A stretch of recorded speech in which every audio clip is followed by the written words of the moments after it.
Hope you had fun. It's been fun to be here. I've never seen this in a drive-in before. And it's an interesting experience. You guys look like you had a lot of fun and you've been camping here all night, and thank you for staying. So, what do you guys want to know?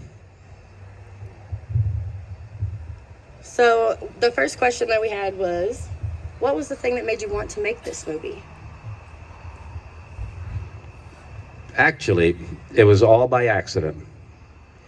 I made a movie called Pinball Summer. In the States, it was released as Pickup Summer. Yeah. And it did really, really well, especially in the drive-in circuit and all over the world, actually. And the success of that movie brought me to the attention of a company called Cinepix in Montreal. They just finished releasing Meatballs, which ended up being the I think they won the or not won, but they it had the highest grossing box office for a comedy in history. So they were in pretty good shape. So they wanted me to do a comedy because Pinball Summer was a comedy. But somehow or other, I was working with a writer from the National Lampoon, and the writer got nervous breakdown and couldn't finish the script. So the producer said, well, how would you like to do your second movie with us first? And he handed me a page of this concept. And I said, well, John, thank you, but I've never made a horror movie before. To which he looked at me and said, well, you never made a comedy before you made one. So I said, well, in that case, if you got that much confidence, why not? So that's how I ended up finding myself doing horror for the first time in my life. And how long did it take you to film the movie? It took us 30 days to film the movie. A lot of it, we spent so much time riding up and down that elevator that you saw. We could only get 10 people into the elevator at a time. So it meant when my crew arrived on the top at 8 o'clock, we couldn't really start shooting in the bottom till 9 o'clock. So we spent a lot of time, or I spent actually a lot of time watching people go up and down, and very little time actually shooting. But it took about 30 days, in which in those days, don't forget, in those days you worked with one camera only. We didn't have the luxury of shooting with 2-3 cameras and shooting wide shots and close-ups at the same time and all that kind of interesting things you can do now. So we had to work fast, but we spent a lot of time in that mine. We spent hours and hours later trying to catch up, but we were young. We didn't need much sleep. As I was checking out some of the photographs that you had, you told me a lovely story about your sister being the photographer, and it made me wonder if this movie did have more than just your sister. Did you have a lot of friends and family that helped you make this? Actually, yes. I spent a lot of time with the director of photography and most of the key technicians. We went to film school together and we shot Pinball Summer. So one of the reasons why I think we succeeded in making this film, even though we were young, I just turned 28 when I made this film, and I already had a feature under my belt. But because we worked together earlier, we knew each other, so we didn't have to spend much time trying to explain stuff to each other. A look, a word or two was enough.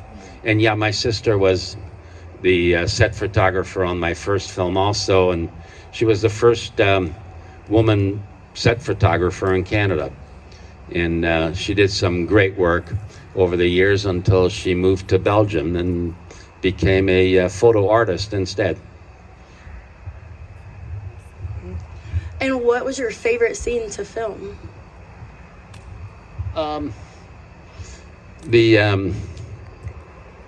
The scene where all the uniforms come falling down, and then the shower.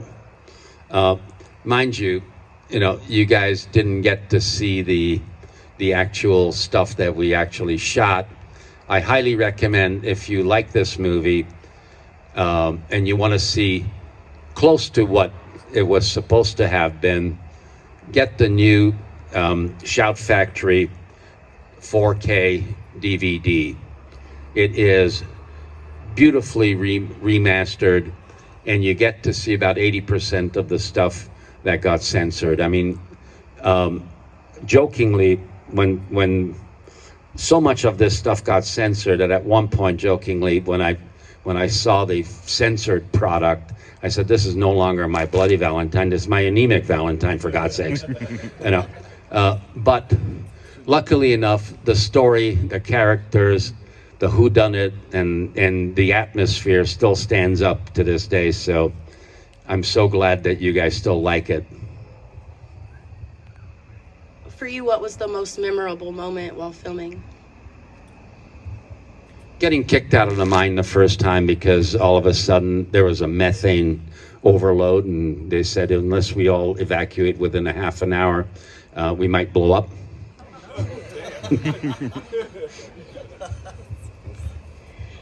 Did you have any fun stories about the actors or someone that was on the set that maybe happened while you were filming?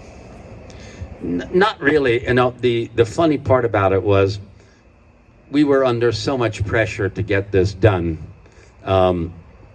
We didn't start shooting until the end of September, and this had to be in the theaters for February. I mean, that's crazy. That's crazy even in today's standards, where you can work so much faster. It was absolutely everyone said, no, you guys are going to fuck it up. It's never going to happen. So we didn't have time for a lot of fun. It looks like we had fun only because I had a fabulous group of actors. I was able to convince the producers to give me 2 weeks of rehearsal so that they can learn how to act and be like miners and get to know each other, because there was supposed to be a close-knit community of dear close friends. So that part worked. It really was going to the salt mine and slugging every day and getting it done. But that part was fun. It was learning how to do these things and having to make decisions, at a young age that would have to be the only way to do it. So, it was tough, but I still enjoyed it. What do you think of the reboot?